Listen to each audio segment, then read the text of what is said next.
Yaani leo nimekuja tu ndugu zangu. Unajua nataka niongee jambo moja hivi, sijui kama mtanipata ama la. Nikuulize ndugu yangu sasa wewe. Unapatana msichana online Facebook pale mnachati. Mwanza wewe mambo, anakwambia poa. Sijui nini watokea wapi, natokea sijui wapi. Natokea Kinango sijui Mombasa. Wao wanasema hivyo. Haya, ningependa kujua zaidi pale.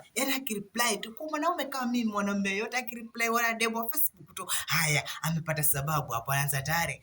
Wajua mimi nimeshakupenda. Na kweli ama kama atakuwa anadanganya kwenye comment section mtaniambia.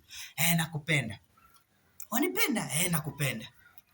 Mimi na mdemu mwenyewe anasema nishakubali. Mara sasa hapo harakati za kuchat hapo tayari hapo jamaa ataomba namba. Ataomba namba. Basi wanamsema wanasema wenyewe naomba namba kama hautojali. Huo msemo watu mimi na watu wa kwenye movie, lakini jamaa amefikira kwa sababu yuko na simu ya touch anaangalia hizo movie, sasa amepata msemo naomba namba yako kama hautojali.